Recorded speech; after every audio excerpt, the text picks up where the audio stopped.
السلام عليكم البنات، كنتمنى تكونوا بخير وعلى خير وانتم كتشوفوا هذا الفيديو. كي دايرين مع هذا الجو؟ اش اخباركم؟ نتمنى تكونوا بخير وعلى خير. القصه ديالنا ديال اليوم ديال الصديقه ديالي سميتها منى. كنتمنى القصه تعجبكم وتاخذوا منها عبره. المهم البنات اللي بغات تعاود ديال القصه ديالها تخلي لي ميساج في لي كومونتير ولا تدخل عندي الانستغرام، ومرحبا بكم كاملين. يلا نخليكم مع القصه.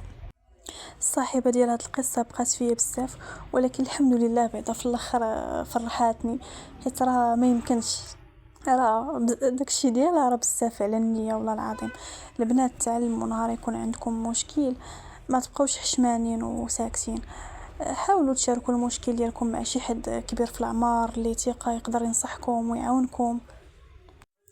يلا البنات نبداو على بركه الله. القصه ديالنا كتبدا منين كانت عند منى 15 عام. فهاد العمر هذا راكم عارفين البنات كتولي البنت شويه عاطيه العين.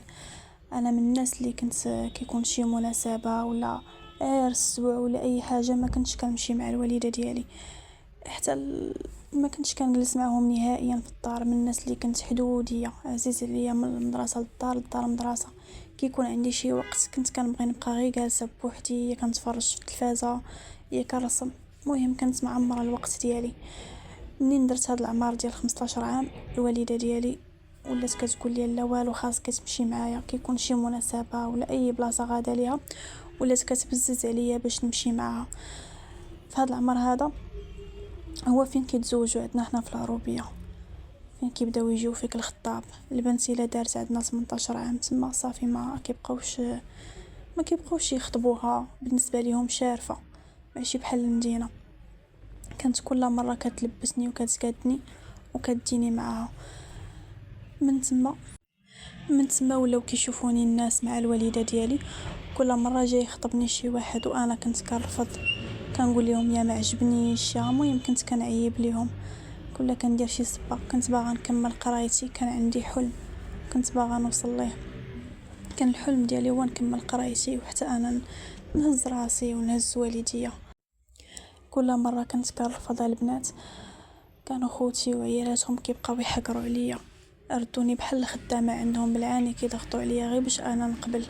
خرجوني من القرايه، حبسوني صافي جلست في الدار، داروني كي الشفاه بحال شي خدامه. هادشي كامل غير باش صافي نعيا ونقبل نتزوج. صافي حتى لواحد النهار جا واحد السيد خطبني، قلت لهم صافي انا موافقه، واخا ما كان ما عجبني ما حتى شي حاجه ما مرتاحاش ليه، غير باش نفلت من داك العذاب. صافي وافقت. في الاول كان كيبان ليا، تعرفت عليه وعطيته فرصه، كيبان ليا انسان درويش والله يعمرها دار. قلت صافي لقيت اللي غيحن فيا وقال لي ممكن نخليك تكمل قرايتك. المهم البنات بقى كيقول لي شي حوايج كيطمعني وانا طمعت. قلت صافي خبيزه وجابها الله. في ظرف شهر تقريبا دوزنا فيها الخطبه، التعارف، العرس وكل شيء. تزوج ومشيت معاه لمدينه مراكش. منين كنا كنهضروا انا وياه في التعارف قال لي غتكون دارك بوحدك، ومنين تزوجنا ومشينا كنكتشف ان ما كاين لا دار لا والو. سكنت مع والديه وعشرة ديال خوت ودراري، ما عندوش خوت والبنات غير الدراري، وكاملين كانوا ما مزوجينش. انا كنت هي العروسه الاولى في دارهم، والخدمه ديالهم كانت صعيبه، فيها التكرفيس، اللي خدام في البني، اللي خدام ميكانيك، حوايجهم ديما موسخين، وما كانوش شارين حتى الماكينه ديال التصبين. كانوا كيجيو كيبقاو يلوحوا لي حوايجهم، كنت كنصبنهم بيدي.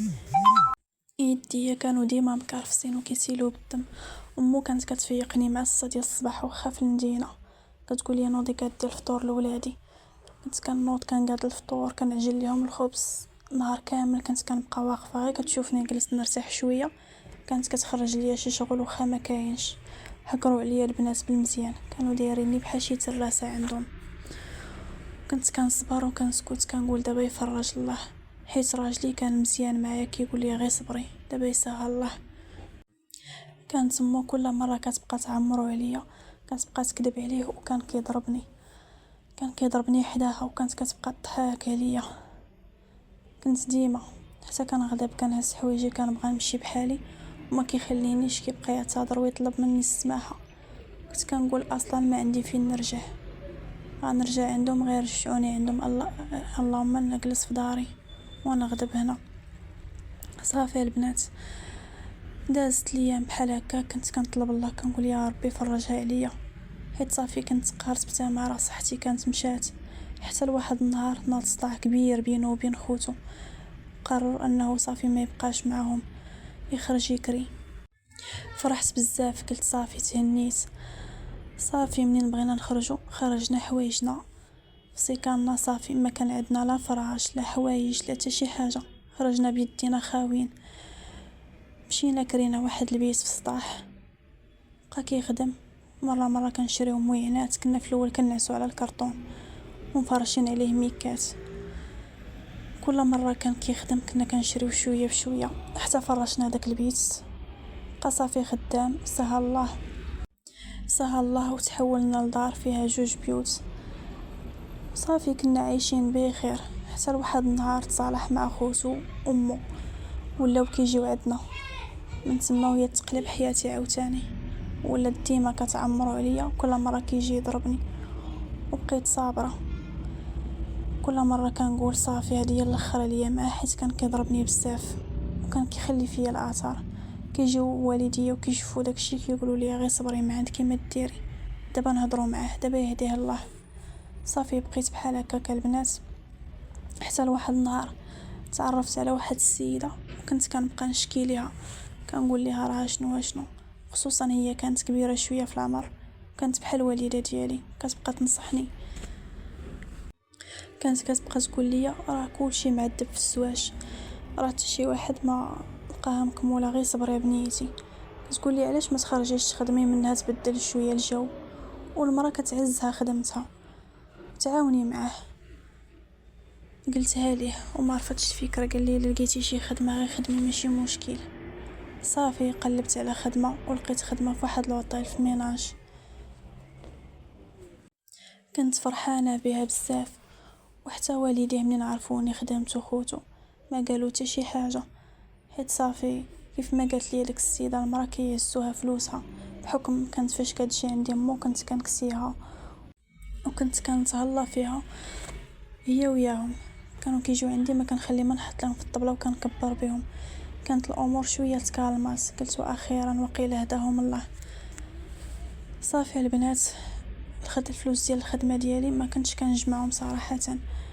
كنت اي حاجه بنت لي في الدار خاصه، اصلا كلشي كان خاص، ما عندنا حتى شي حاجه.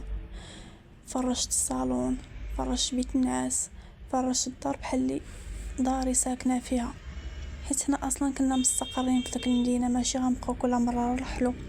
والدار كان الثمن ديالها بالنسبه لينا مناسب، يعني ما غاديش نتحولوا فيها. فلوسي كاملين كنت كنخسرهم في الفراش واي حاجه كتخص الدار. حالتي انا ما كنتش كنتهلا فيها، لا بالنسبه للباس ما كنت كسامه حتى شي حاجه، حيت اصلا كنت كنشد غير 3000 درهم، راه بزاز اللي كتكفيني. هو ولفني خدامه وكنصرف، قطع عليا المصروف.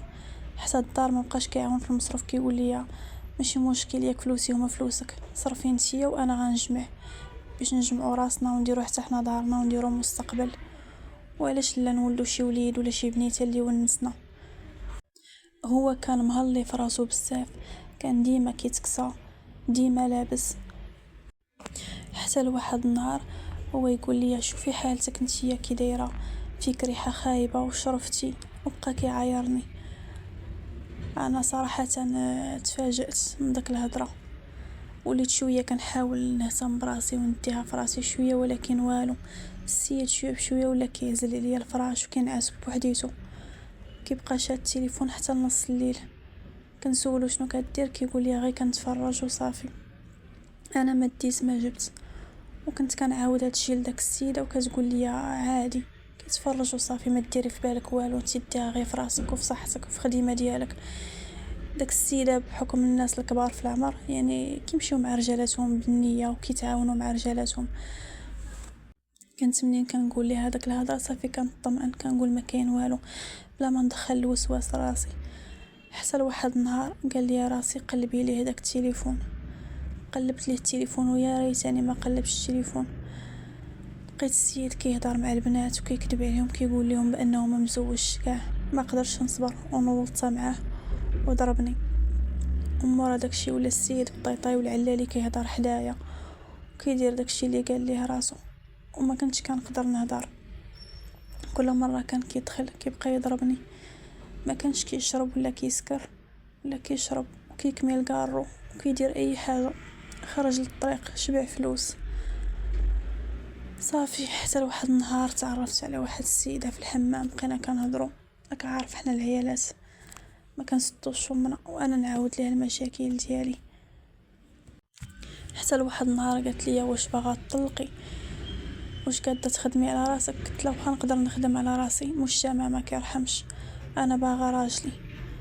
قالت لي صافي انا نعطيك واحد الخطه وطبقيها، المره الجايه فين يضربك ما تسكتيش ليه، سيري عند البوليس واش كيبي ديري به شكايه، وفين ما بغات توصل كبريها صغار. قلت لها لا ما نقدرش ندير بحال هكا، ما غاديش يبغيو والديا والشوها وراجلي ندخلو للحبس حشومه. قلت لي ما هو ماشي حشومه عليه فاش كيضربك. قالت لي انت غير غتخلعيه وصافي من بعد غتسمحي ليه.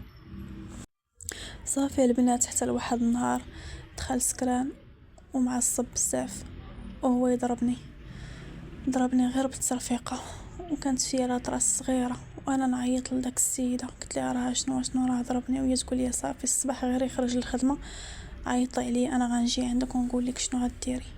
صافي وصل الصباح غير يخرج للخدمه هو بكري وهي تجي عندي. قلت لها شنو، وهي تقول لي دوري ظهرك. قلت لها شنو غديري؟ قالت لي غنضربك.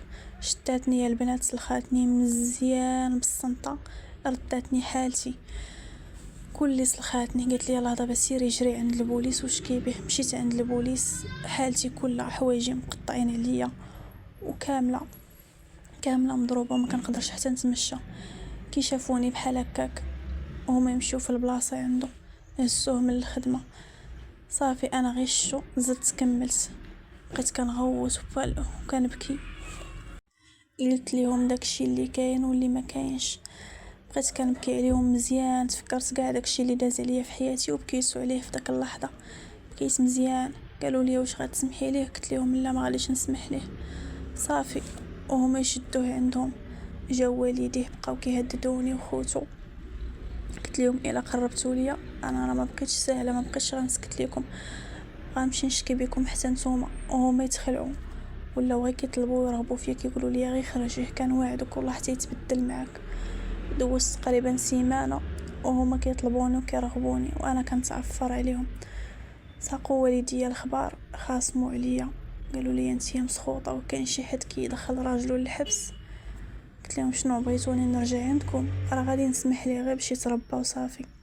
قالوا لي شغلك هذاك، المهم حنا ما ترجعيش عندنا، ما عندنا ما نديرو بك. قلت لهم كونوا هانيين حتى انا ما راجعاش عندكم. صافي وهما يعيطوا لي، مشيت عنده شفتو بقى كيطلب وكيرغب. قلت لي غادي نخرجك ولكن بشرط دير لي التزام ما عمرك تقيسني. صافي داكشي اللي كان دار معايا التزام ما عمرو يقيسني وخرج. صافي البنات وخرج من تما. منين خرج كانت العلاقه الصراحه مزيانه، كانت ربا بالمزيان رباوه ليا اللهم لك الحمد. وحتى الخدمه اللي كنت خدامه فيها ما بقيتش كنصرف على الدار، فلوسي وليت كنجمعهم من راسي. كيقول لي شي حاجه كنقول ليه انا ما مزوجاش بك باش نصرف عليك، انا داك الشيء راه بحال كنعاون به والديا. انا صراحه ما كنت كنصيفط ليهم والو، كنت غير كنكذب حيت ما كتعرفيش الوقت شنو تجيب. فلوسي كنت كنجمعهم عندي، وحتى عكوزتي وخوتو ولاو كيحترموني صراحه. راه بعض المرات ما خصكيش تبقاي ساكته، كبريها صغار. كانت هذه هي القصه ديالي، نتمنى تاخذوا العبره منها. البنات وحاجه واحده اخرى، حتى في الدار ما بقيتش كنصرف معاه ما حتى شي حاجه، ولا هو اللي كيصرف. وصراحه بالنسبه للخيانه والبنات باقي كيهضر معاهم، انا ما عنديش مشكل في داكشي، حيت داكشي البنات غير في التليفون صافي. ما في الواقع صراحه ما شفت شي حاجه. وحتى هو ما بقاش كيهضر حدايا، يعني الا دار شي حاجه ما كنشوفوش، غير انا كنقلب التليفون مره وما بقيتش كنبين ليه.